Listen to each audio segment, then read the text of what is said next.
e trazer um pouco falando sobre família da aliança. Quero convidá-los a abrir as suas Bíblias lá em Isaías capítulo 54 e depois eu vou explicar um pouco antes de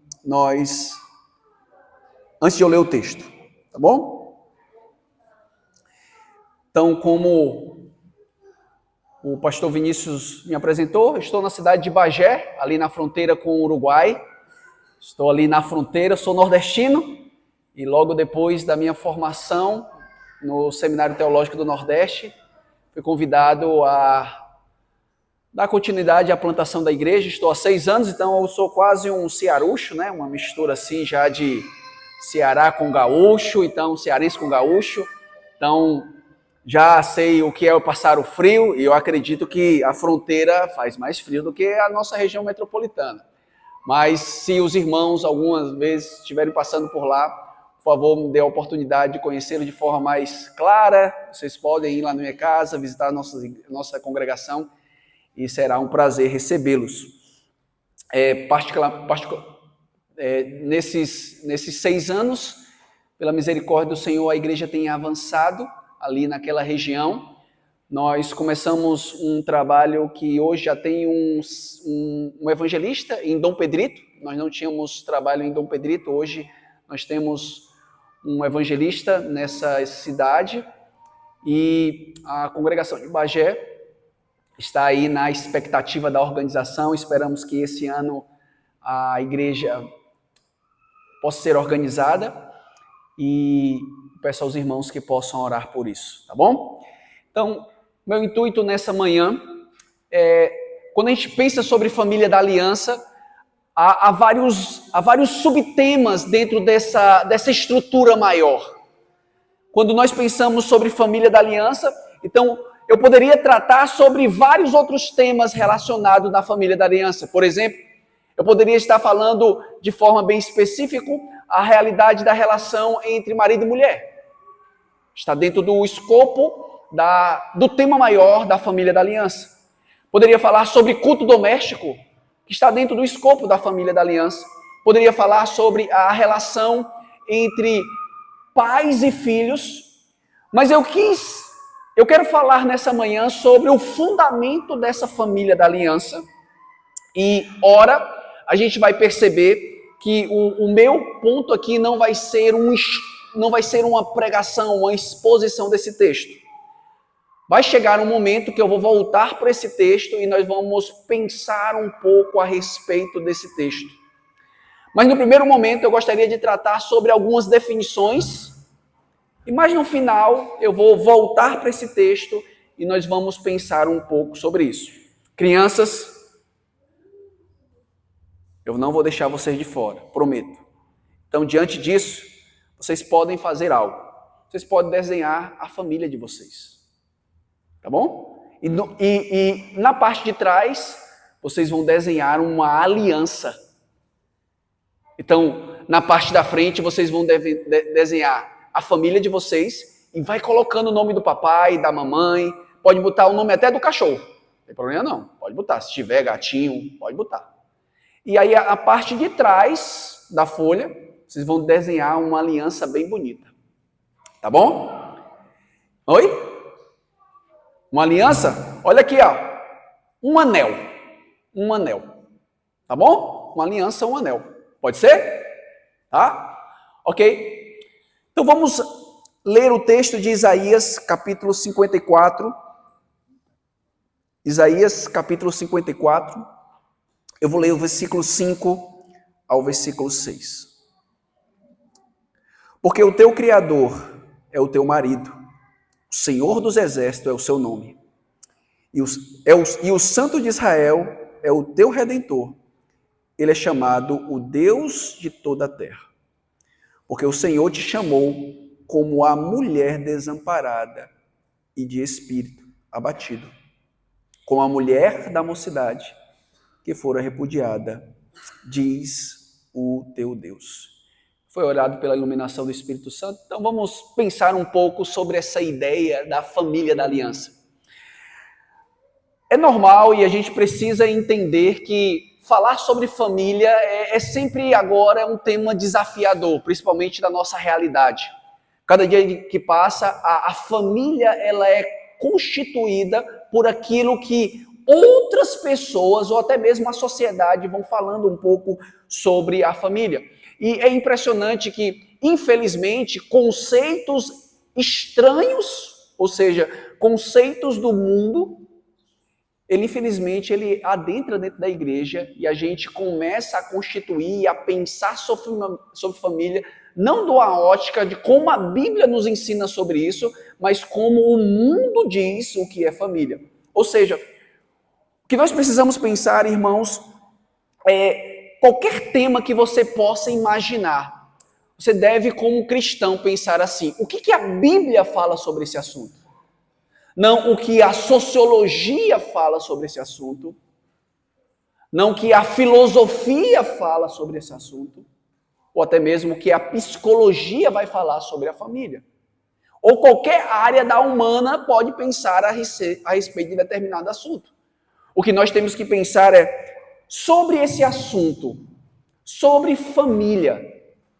O que a Bíblia nos instrui sobre essa realidade? E esse tema da família ela é tão importante na Bíblia que a Bíblia ela começa e ela termina com o casamento. É como se fosse dentro da estrutura das Sagradas Escrituras, é como se fosse aquilo que ela começa e termina de uma forma para mostrar algo maravilhoso que é a família. Então, quando nós lemos Gênesis capítulo 2, versículo 24, o texto fala, principalmente a partir do versículo 18, vai falando sobre a relação entre, vendo Deus que Adão estava só, ele precisou fazer uma auxiliadora idônea, e essa é a linguagem da família. Por isso, deixa o homem pai e mãe e se une à sua mulher, tornando os dois uma só carne. Então, o casamento entre Adão e Eva é um símbolo da criação da aliança de Deus com a humanidade. Mas essa relação também termina dessa forma. Quando nós olhamos lá em Apocalipse capítulo 19, versículo 7 a 9, o texto vai falar sobre a chegada das bodas do Cordeiro. E agora a igreja ela é comparada como uma noiva. E nós podemos perceber essa relação em toda a Bíblia, como Deus tratando a sua igreja como uma mulher, como uma noiva. Então, no início da Bíblia é dessa forma, no final da Bíblia fala da boda do Cordeiro e a Nova Jerusalém, simbolizando essa união eterna de Cristo com a igreja. Então, quando nós pensamos sobre esse tema, família da aliança, é necessário primeiro olhar para o fundamento da família, à luz da palavra de Deus, casamento, educação de filhos, famílias dentro do corpo de Cristo, está diretamente relacionado o modo como Deus trata o seu povo.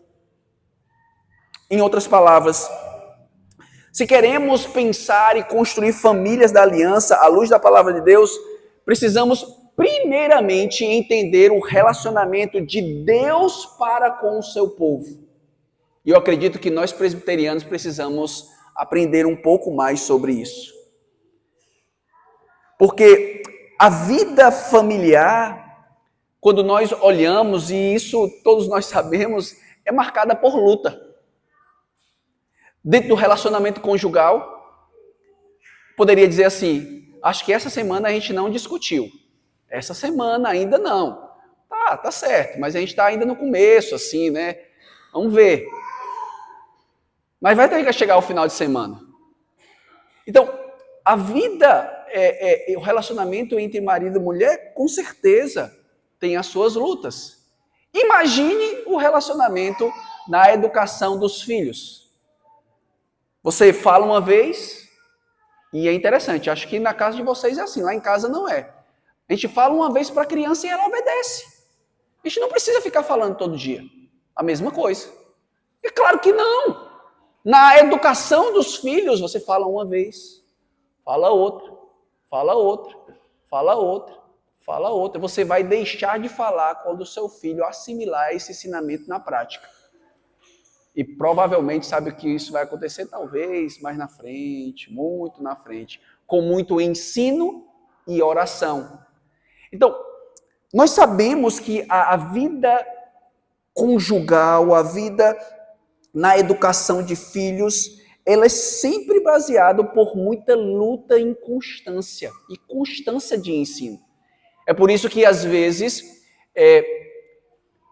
lembre-se, eu não estou concordando com o que eu vou falar agora, mas eu entendo por causa das lutas. Como é que pode, depois de uma briga matrimonial, uma mulher esquartejar o marido? Mais uma vez, ou vice-versa, né? Eu não estou concordando, mas eu estou entendendo que a ira tomou o coração daquela pessoa ao ponto que ela atacou a outra pessoa. E às vezes a gente não faz isso externamente, né? Mas a gente faz isso internamente. Não conseguimos falar, mas o nosso coração está lá, irado. Ou o pezinho fica nervoso, né? Quando tá brigando lá com alguém e descontrair, o pé fica nervoso, não para. Ou fica lá com a ira no coração, mas se deixasse explodir, a pessoa ia bater, matar uma outra pessoa por causa da raiva que está acontecendo dentro do casamento. Ou uma mãe que pega o seu filho e coloca no lixo. Isso são fatos, irmãos, que acontecem.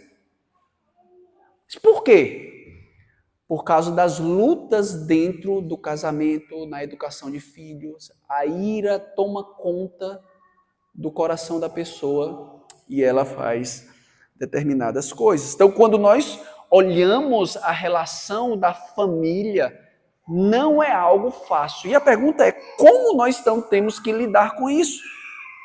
Nós só vamos lidar com isso se nós entendermos, primeiramente, o relacionamento de Deus para com o seu povo. Se a gente não entende o relacionamento de Deus para com você, você não vai entender o relacionamento de Deus, ou o seu relacionamento com o seu cônjuge, ou o seu relacionamento na educação dos seus filhos. Então, como é que a Bíblia fala desse relacionamento entre Deus com o seu povo? E é por isso que eu digo que os presbiterianos precisam aprender muito mais sobre isso, nós presbiterianos. Por quê? Como é que é a relação de Deus para com o seu povo? E é um termo que às vezes se perde no meio da igreja. Sabe como é o nome do termo? Aliança. Deus, ele se relaciona com o seu povo por meio de uma aliança ou por meio de um pacto. E nas Escrituras, quando nós falamos sobre a aliança de Deus para com o seu povo, ela é sempre unilateral. Deus que toma a iniciativa, Deus que mostra e ele vai atrás do homem para fazer essa aliança. E ele fez isso com a sua imagem. Então, observe agora alguns conceitos que alguns autores falam a respeito sobre a aliança. Por exemplo, Van Groninger, em seu livro Família da Aliança, olha como ele fala sobre a aliança. Ele diz assim, aliança, que é essa relação entre Deus e o seu povo, portanto, é um vínculo de amor real, de vida, de amor caracterizado pelo relacionamento indestrutível entre duas partes, especialmente no contexto bíblico, entre Deus e os seres humanos. Observe o detalhe da palavra. É um relacionamento indestrutível. Ou seja, essa mentalidade que nós quebramos a aliança de qualquer forma, que nós mudamos de qualquer forma, isso é conceito moderno. Quando nós pensamos na revelação bíblica, o conceito é essa aliança ela não quebra. E observe, irmãos, a aliança de Deus para com o seu povo, ela é tão assim que há um profeta conhecido como Oséias, que narra mais ou menos, ilustra mais ou menos a história de uma mulher que vai deitar com outros homens e mesmo assim Deus chama ela de volta. É por isso que Tiago nos fala que a infidelidade a Deus ela é conhecida como o quê? Adultério. Ou seja, quando nós não adoramos a Deus da forma que Ele requer, ou quando nós não temos um relacionamento com Deus da forma que a Bíblia é prescrita, nós estamos adulterando Deus, traindo Deus, quebrando essa aliança. Um outro autor, ele fala sobre a aliança da seguinte forma.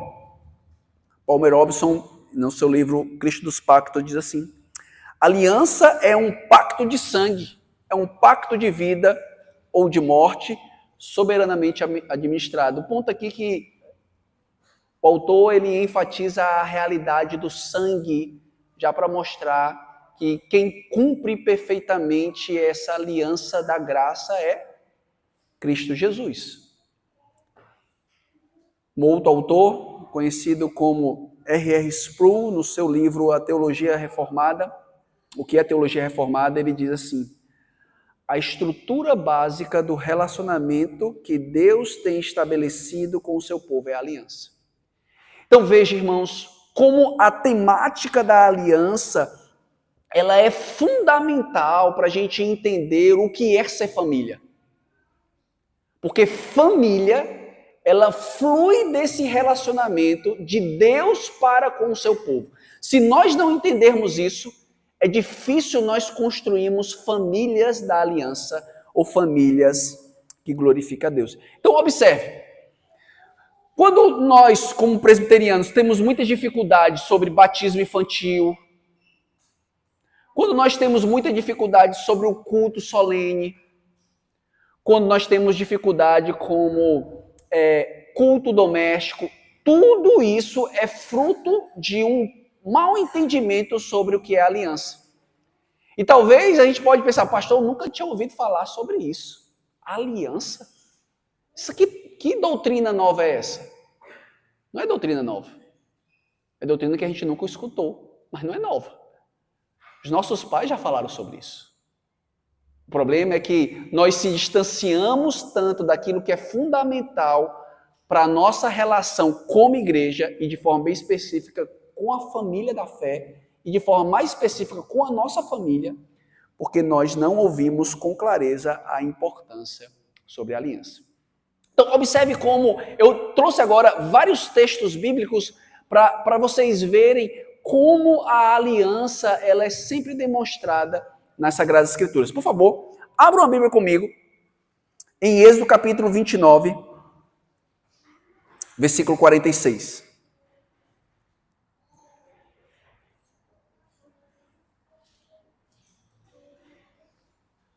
Êxodo capítulo 29, versículo 46, diz assim: e saberão que eu sou o Senhor, o seu Deus, que os tirou da terra do Egito para habitar no meio deles. Eu sou o Senhor, o seu Deus. Olha só, Deus, ele quer habitar no meio do seu povo. E onde é que tinha essa imagem? Essa imagem tinha lá no Éden. Deus habitando no meio do povo. Na viração do dia, o texto fala sobre isso. Então, Deus queria estar presente. Mas o que acontece? Quando chegamos no final de Gênesis capítulo 3, Adão e Eva são expulsos da presença de Deus. E agora é colocado 2 querubins para não adentrarmos, para não entrar na presença de Deus. E onde é que era pintado esses querubins? Os querubins eram pintados mais na frente, no tabernáculo, no lugar santo dos santos, em cima do altar, uma tampa conhecida como de propiatório. E depois, quando Cristo morre na cruz, a Bíblia nos diz, desculpa irmão, propiciação, não propriatório, propiciação. E depois, quando Cristo morre na cruz, a Bíblia nos diz que o véu se rasga e agora nós temos livre acesso à presença de Deus. Mas aqui no Antigo Testamento, Deus já está mostrando essa ideia, como ela ia se desenvolver até a chegada de Cristo Jesus. Mais um texto na frente, Ruth capítulo 1, versículo 16, por favor.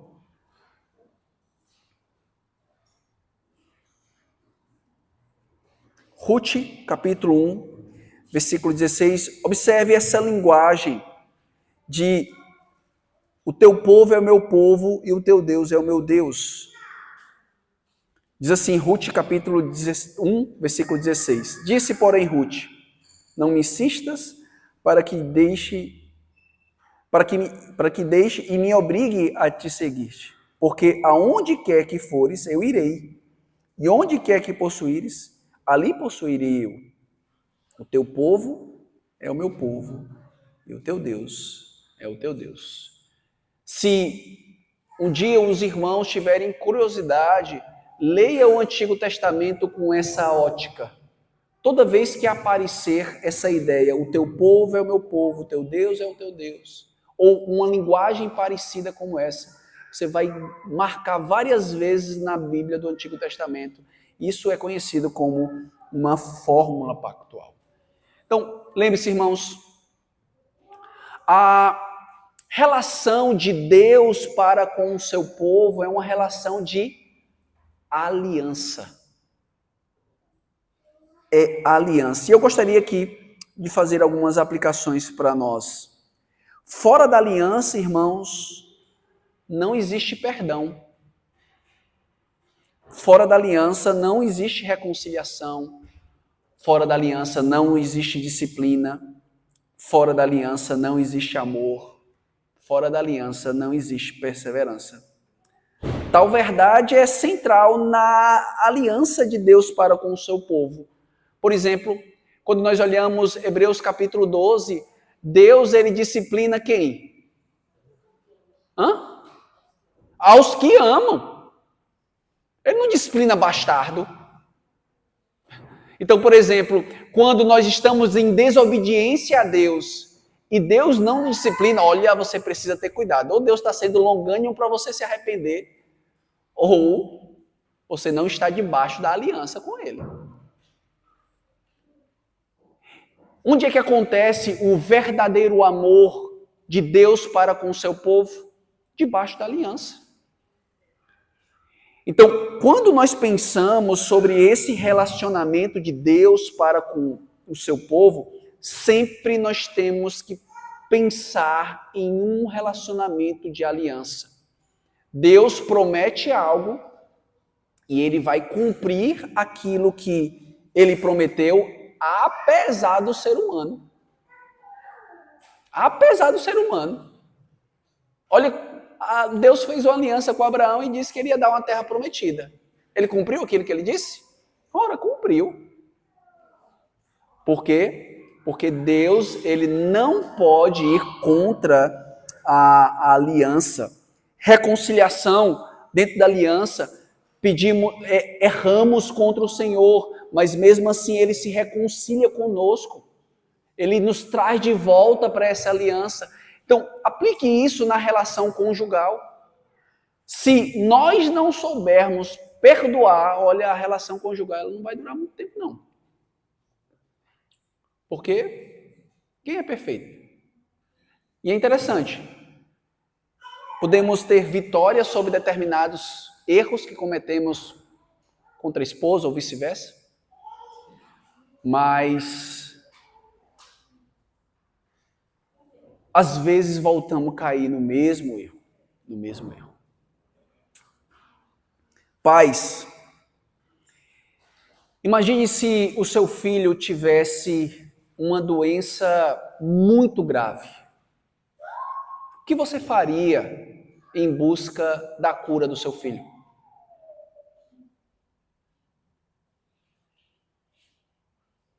Se você tivesse um bem precioso, você venderia para ir atrás dessa cura?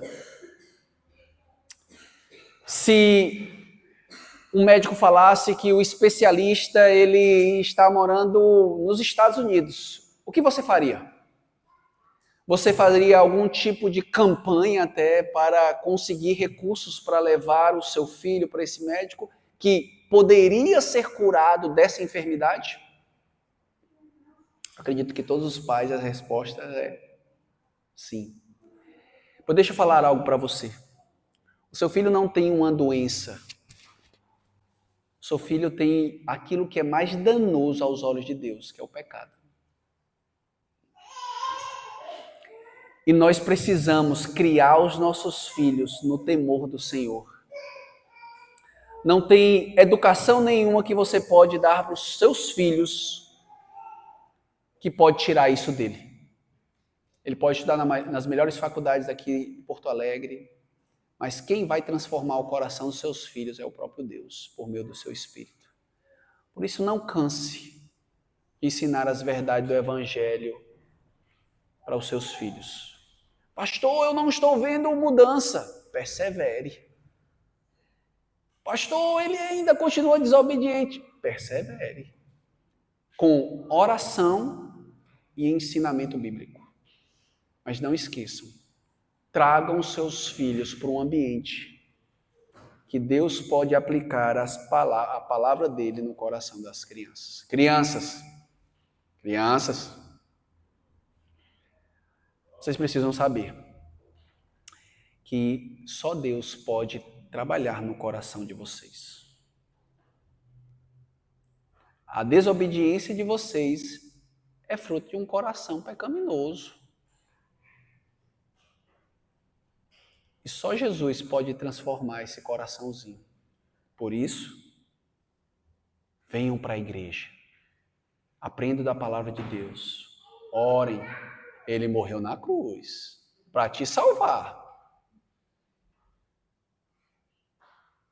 Ore. Aprendam a ler a Bíblia. Participe do momento com o papai e da mamãe de oração. Peçam para o papai e para a mamãe orar por vocês e com vocês. Porque só assim Deus há de estabelecer uma aliança. Antes, vocês já estão debaixo dessa aliança pelo sacramento do batismo. Mas o desejo dos pais é que um dia vocês possam vir aqui na frente e venham professar a fé em Cristo Jesus. Que Deus possa aplicar essa verdade ao coração de vocês. Adultos, as crianças na igreja nunca devem ser um empecilho. Eu sei que às vezes no culto elas fazem um barulhozinho ali e tal, mas trabalhe a sua concentração. Às vezes a gente bota a culpa só nas crianças. E a sua concentração diante dessa realidade? Coloque, tenha concentração. Não fique na hora do culto brincando assim, coisinha bonitinha. Não, ali é o momento que elas têm que aprender, que aquele é o momento do culto. Quando nós estivermos no culto, aquele é o momento do culto. Olha, presta atenção. Os pais instruam os filhos. Olha, nós vamos para a casa do Senhor. Eu sei que na nossa mente é assim, pastor, não aprendem, são muito novinhos. Por isso que eu digo que nós precisamos, a cada dia, aprender um pouco mais sobre a aliança. Por quê, irmãos? Porque nós acreditamos que o mesmo Espírito que aplica as verdades do Evangelho ao coração dos adultos é o mesmo Espírito que aplica as verdades do Evangelho no coração das crianças. Então, quem vai fazer as crianças saírem das trevas para a luz é o Espírito de Deus. E nós precisamos confiar mais no Espírito do que no método. Às vezes a gente confia mais no método do que no Espírito. E nós precisamos confiar mais no Espírito do que no método. Então, essa é a primeira realidade. A primeira realidade é que, assim como Deus fez uma aliança com o seu povo, nós, como famílias, estamos debaixo dessa aliança. E dentro dessa aliança há perdão, dentro dessa aliança há reconciliação, dentro dessa aliança há disciplina, dentro dessa aliança há amor. Paulo nos fala que nada pode nos separar do amor de Cristo Jesus. Dentro dessa aliança, há perseverança.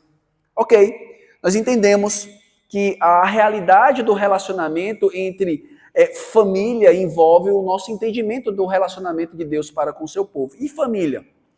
Família, irmãos, é um reflexo dessa aliança. A família é uma instituição criada por Deus que tem um reflexo dessa aliança que é simbolizada pelo casamento. Até nós ensinamos às vezes às crianças algum tempo atrás, né, uma musiquinha conhecida como os 6C, que um dos Cs é casamento, né? Criação, corrupção do homem, casamento. E aí ele vai falando sobre vários Cs que vão falando sobre essa relação. Então, criação, corrupção do homem, casamento no Senhor, Jesus Cristo, crucificação e o final, consumação. Então, é a história para as crianças que vai lá da criação até a consumação. E o que exemplifica essa relação de Deus para com o seu povo é a aliança. Ou seja, algo visual que Deus sempre dá ao seu povo é a aliança. E essa é a característica da relação de Deus. Deus, ele não só fala com o seu povo, mas ele também deixa algo visual para que o seu povo possa lembrar dessa aliança. Por exemplo, quando nós... Hoje a gente tem que ter cuidado, né? Mas eu espero que os irmãos possam entender, né? Quando a gente fala com Noé, a gente fala a aliança que Deus fez com Noé. Qual é algo visível que Deus fez com Noé? Qual foi? Arco-íris. Arco-íris não tem nada de outra coisa. Arco-íris é bíblico. Eles que estão deturpando essa verdade.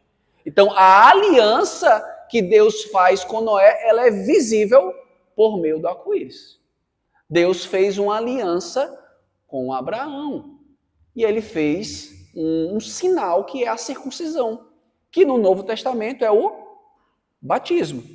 Deus fez uma aliança com Moisés, que o sinal visível são as tábuas da lei.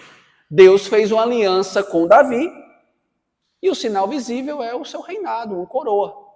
Então, Deus vai fazendo a aliança com o seu povo, e ele vai dando algo visível para que o povo não venha esquecer dessa aliança. Então, quando nós olhamos a relação de Deus para com o seu povo, uma das características bem básicas é a aliança, casamento. Então, a família, ela é um reflexo dessa relação conjugal, essa relação entre marido e mulher. E é assim que a Bíblia vai nos mostrando a respeito da família. Mais uma vez, Van Groningen, em seu livro Família da Aliança, ele diz o seguinte: o homem e a mulher são o centro desse núcleo familiar. Só aí a gente já poderia passar meia hora para falar, né?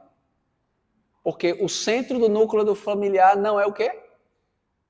Não são os filhos, desculpa, não são os filhos.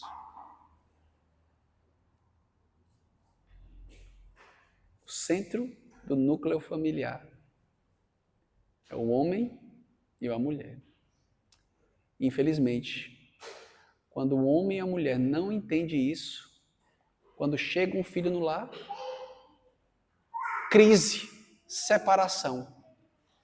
Porque às vezes o homem ama, ou a mulher ama mais o filho do que o marido. Triste, né? Mas se a gente entende que o núcleo familiar é o homem e a mulher, isso nos ajuda a lidar com a relação matrimonial. A gente precisa saber qual é o núcleo. Então, por isso que Van Groningen ele começa a falar sobre o núcleo. O homem e a mulher devem se tornar uma só carne. Há uma bela união entre o trino Deus, Pai, Filho e Espírito Santo, e uma unidade espiritual, uma unidade divina. E como há um vínculo entre Deus trino e o ser humano, homem e mulher, porque ele o criou à sua imagem, assim deve agora haver um vínculo entre o homem e a mulher, marido e esposa. Eles devem ser uma unidade, devem ser como se fossem mesmo um coração, uma mente, um alvo, um propósito, quando unirem-se o seu corpo para trazer a semente que Deus quer que eles tragam à sua criação. Observe mais uma vez que a realidade desse núcleo familiar envolve propósitos, envolve mente, envolve alvo. Então, olha só, às vezes, dentro da relação desse núcleo familiar, homem e mulher, o homem está indo para um lado e a mulher está indo para onde?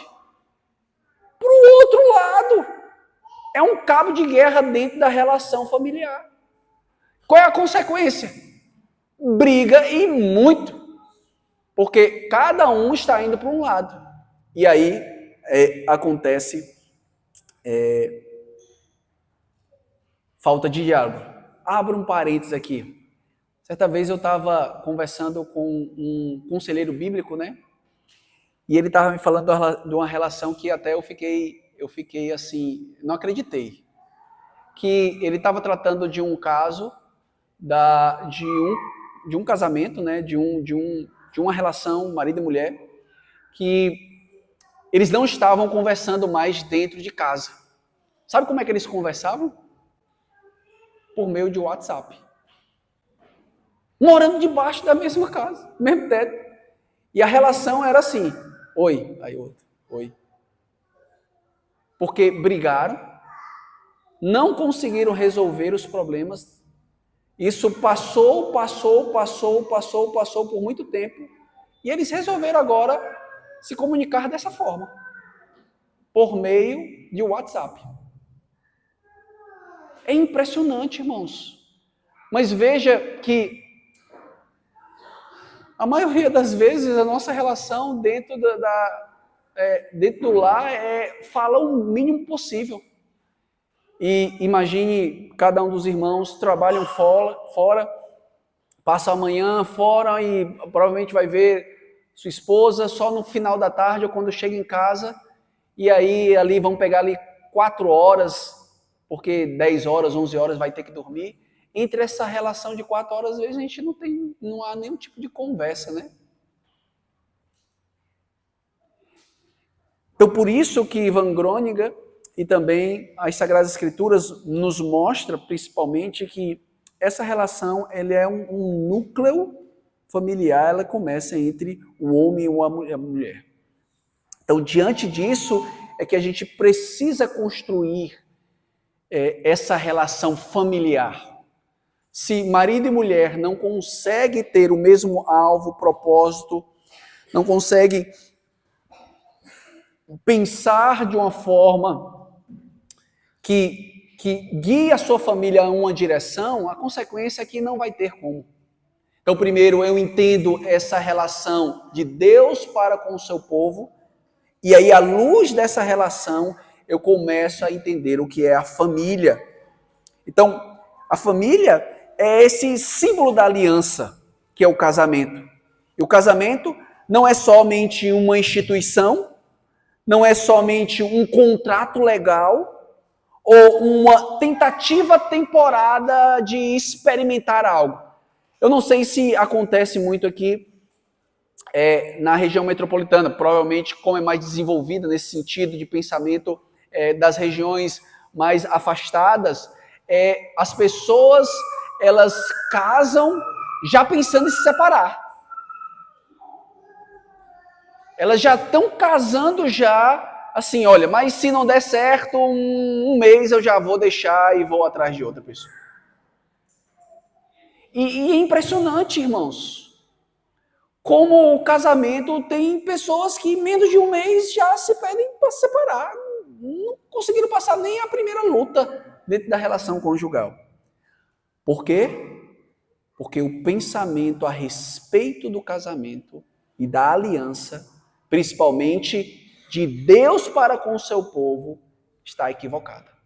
Não foi fundamentada. É por isso que o casamento é essa aliança estabelecida por Deus, que deve ser administrada por esse Deus e o seu povo por meio desse amor real.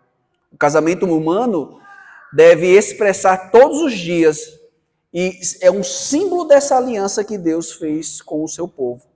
Deus colocou esse vínculo quando nos criou à sua imagem. E aí, diante disso, nós vivemos famílias da aliança na igreja.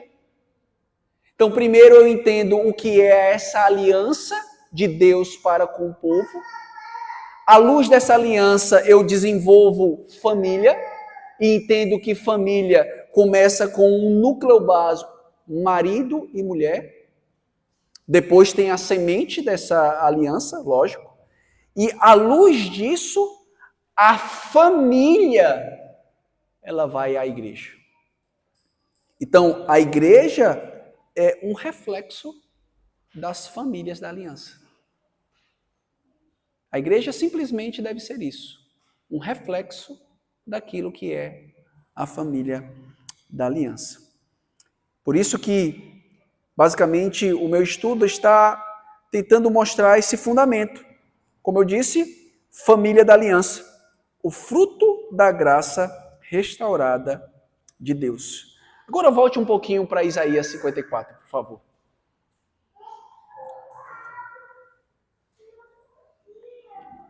Então, com base nesses conceitos, aliança, família, como é que Isaías nos ajuda a entender essa realidade?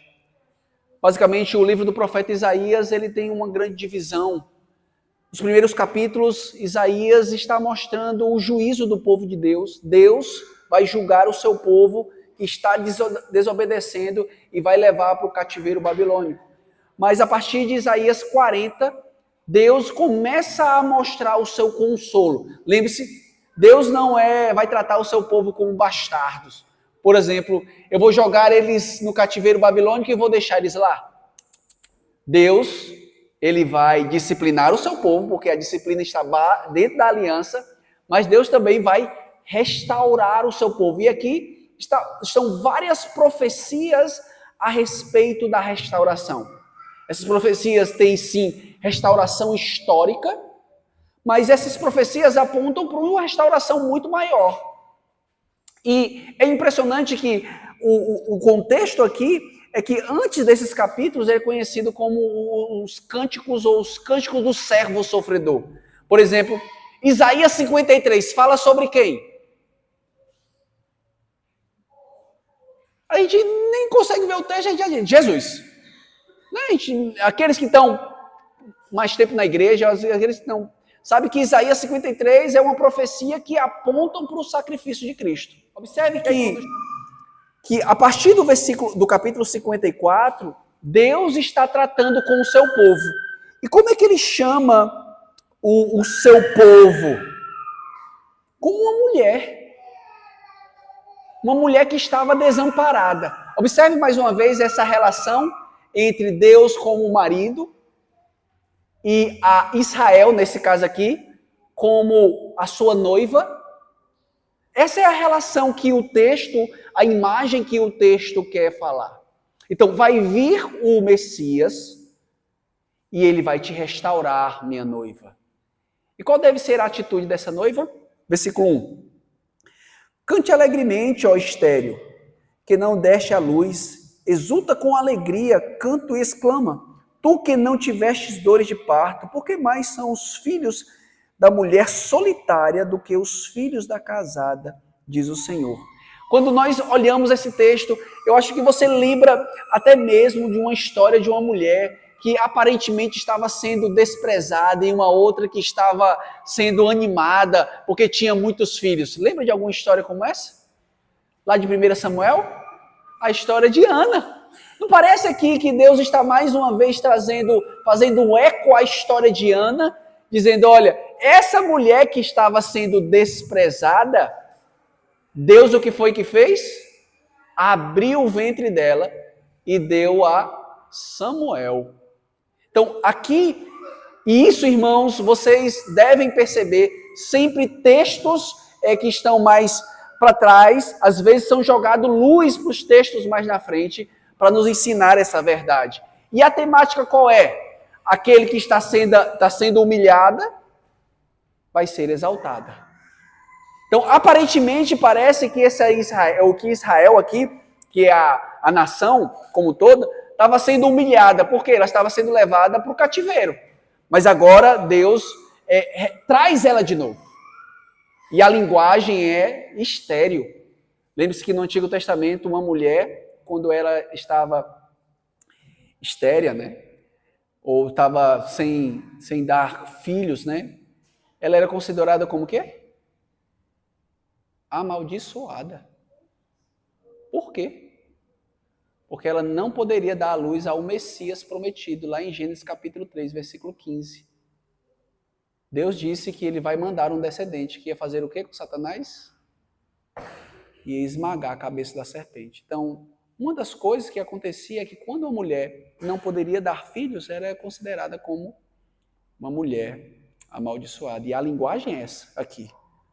Uma nação que estava sendo levada cativo, mas agora ela deveria se alegrar. E qual é o motivo da alegria? É a restauração somente? Não. Versículo 5. Porque o teu Criador é o teu marido, o Senhor dos Exércitos é o seu nome, e o Santo de Israel, o teu Redentor. Ele é chamado o Deus de toda a terra, porque o Senhor te chamou como mulher desamparada e de espírito abatido, como mulher da mocidade, que fora repudiada, diz o Senhor dos Exércitos. Então, a linguagem é uma linguagem de restauração, que deve gerar alegria. Por que deve gerar alegria? Porque o Senhor é o marido dessa nação. Mas não só isso, o texto vai nos mostrando que agora essa nação ela vai se expandir. E você olhando para o texto, ele vai fazer referência a Noé, ele vai mostrar a ideia de alargar as tendas, mostrando sim que a promessa de Deus não era abençoar só a nação de Israel, era abençoar quê? Todas as nações. Quando você pensa sobre Deus abençoando todas as nações, você lembra de que personagem? Qual foi o personagem que Deus disse assim, ó, por meio da tua descendência eu vou abençoar todas as famílias da terra? Abraão. E o que foi que Deus fez com Abraão? Uma aliança. Você percebe mais uma vez a linguagem da aliança aqui? Deus está dizendo que Israel, tu que está indo para Babilônia, tu vai ser restaurada. Isso deve ser o motivo da sua alegria, porque eu vou alargar as tuas tendas. Eu vou te abençoar, como eu falei que ia abençoar Abraão, e você vai ser bênção para todas as nações. Deus vai proteger, Deus vai restaurar, Deus se apresenta aqui como aquele que é o Criador, o marido desse povo, e Deus vai também proteger essa família da aliança.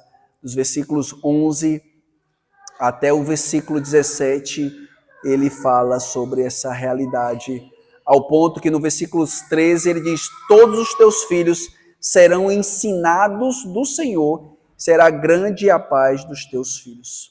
Então, quando nós olhamos, irmãos, Isaías 54, essa linguagem de restauração da família, para que a gente possa perceber essa relação entre Deus como marido e o seu povo como uma noiva, como uma mulher.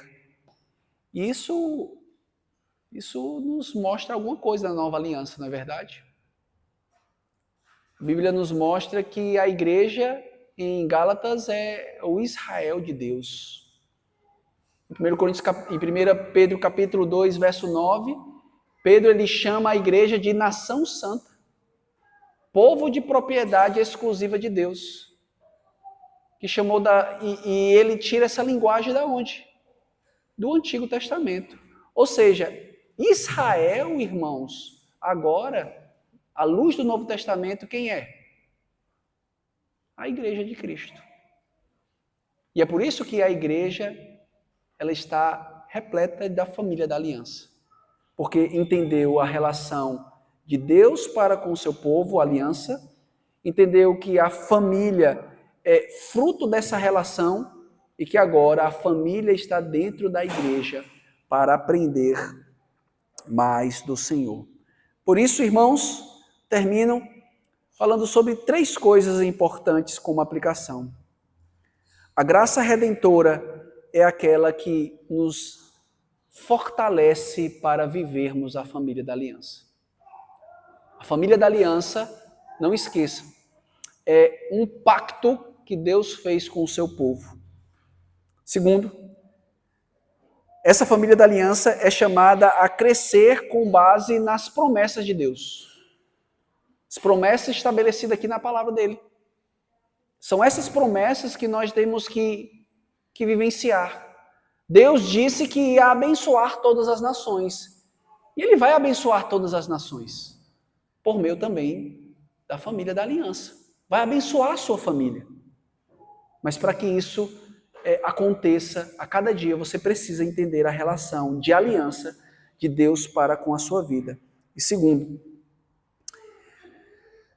apesar do crescimento do mundo querer destruir a família, isso nunca vai acontecer. Nunca vai acontecer. Pode ter certeza disso. Por quê? Porque quem protege a família é o próprio Deus. E nós, como seu povo, devemos responder tal verdade com fé, perseverança e coragem. Não tenha medo daquilo que o mundo está falando acerca da família. Não fique preocupado que isso vai invadir as igrejas e nós não vamos ter conta. Pastor, isso já tem invadido. É verdade. Mas a igreja continua sendo firme naquilo que ela entende sobre o que é família. Então, persevere naquilo que a Bíblia estabelece sobre o que é família. E que Deus nos ajude a viver a família da aliança em nossos lares. A começar na minha família e a começar na família de cada um dos irmãos. Vamos orar. Santo Deus e eterno Pai, nós queremos te agradecer mais uma vez. Primeiramente, ó Pai, pela aliança que o Senhor fez conosco. É por causa dessa aliança, ó Deus, que nós temos uma família que tem crescido no temor do Senhor. Te pedimos a cada dia que o Senhor possa nos abençoar, nos fortalecer, que o Senhor possa salvar os infantes, ó Deus. Age no coração das crianças a cada dia. E que os pais possam ser instrumentos do Senhor para ensinar, para perseverar no ensino, para orar para os seus filhos e orar com os seus filhos, para que eles possam sair das trevas para a luz, para a glória do teu próprio nome. Abençoa essa igreja, ó Deus, abençoa o trabalho que eles têm desenvolvido aqui em Porto Alegre. Que o Senhor possa fortalecer o conselho dessa igreja a cada dia. Em nome de Jesus. Amém e amém. Isso.